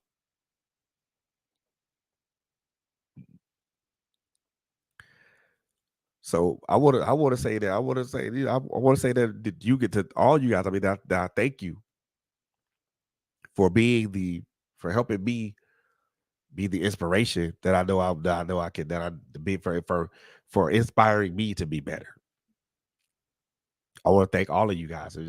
Traz, thank you. I want Traz, brother, bro. I thank you so very much, man, because I know there's times when we've talked, and you've encouraged me to write. Monica Reese, I can't say how much I appreciate you for pushing me to be better.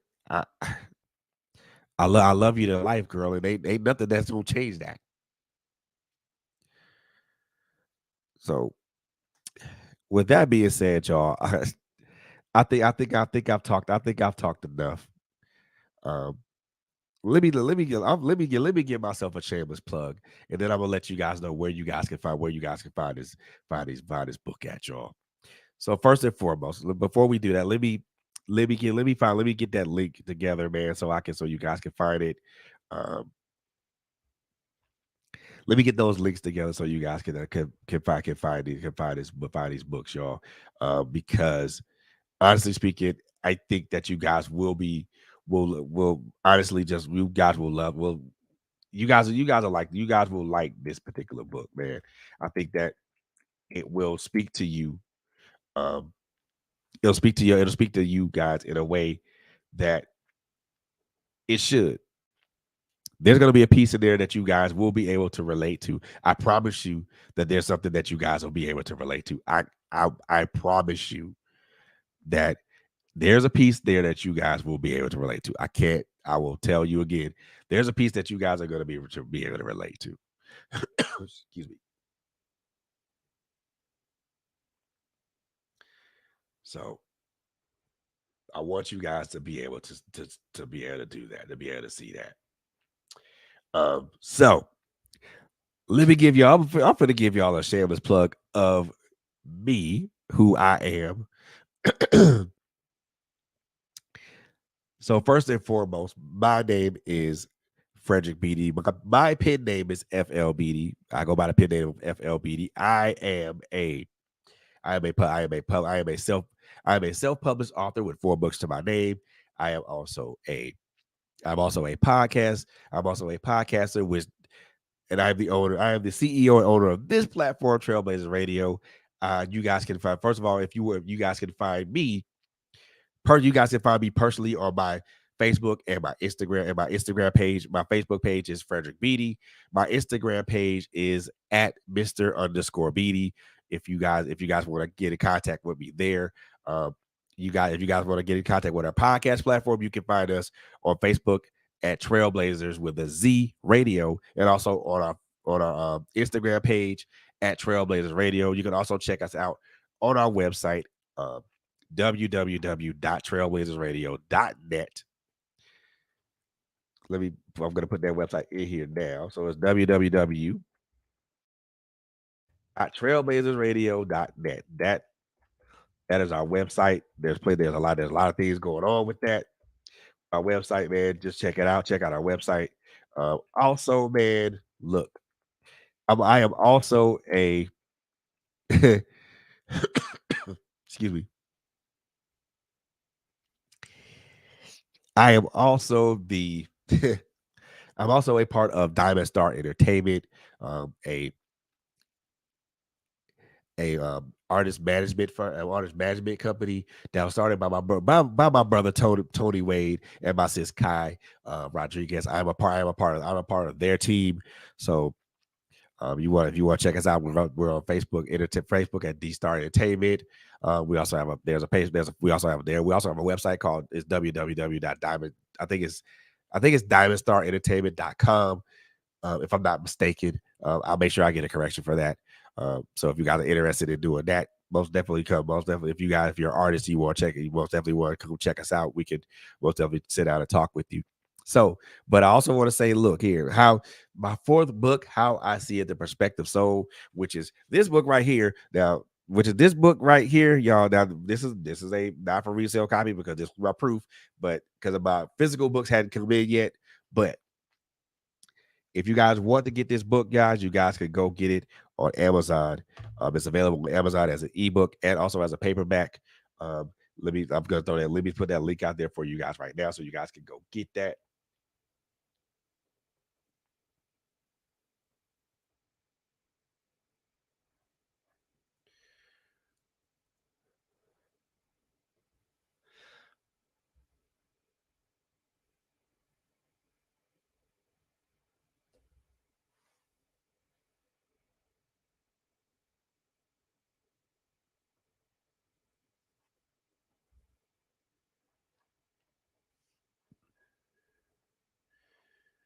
Give me just a second. I apologize.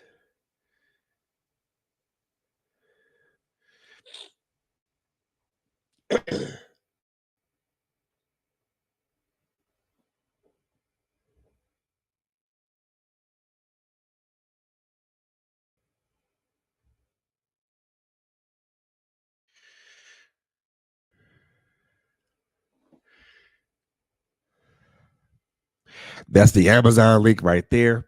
So again, it's on Amazon as an ebook and a paperback as a paperback. It is also on Barnes and Noble.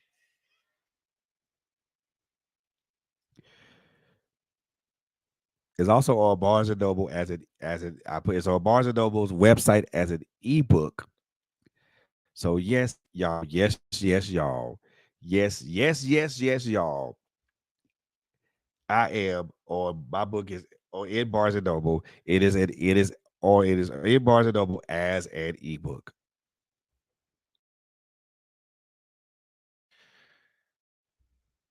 So I want you guys to go check these out, man. Check it out.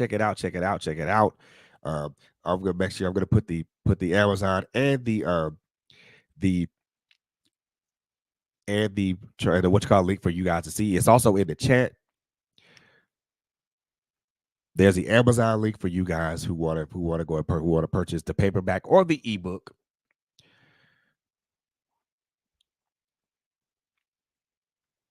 And this is the Barnes and Noble link for you guys who want to purchase it on who want to just purchase the ebook only.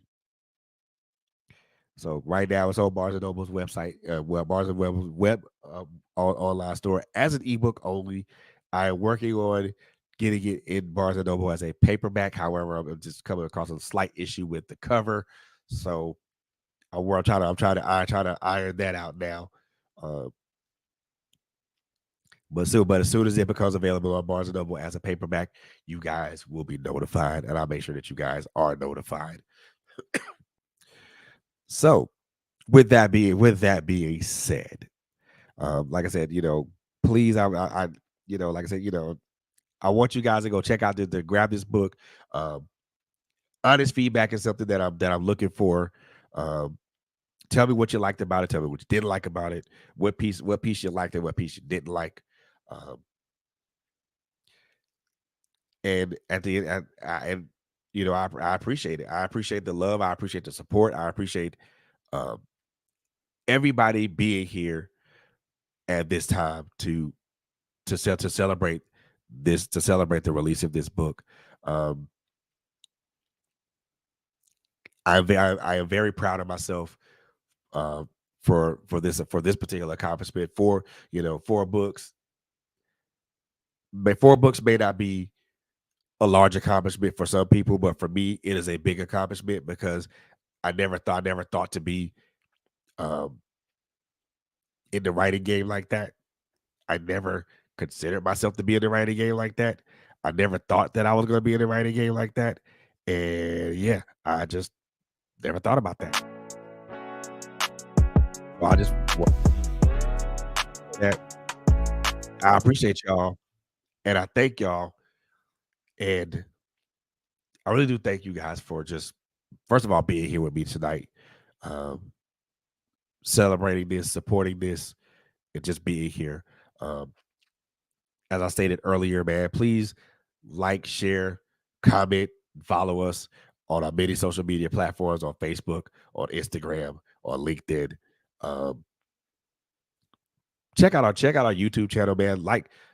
Please subscribe to our YouTube channel, man. We're trying to build up our followers there. So like the content. If you like the content, just go ahead and subscribe. Um, we're also on Twitch.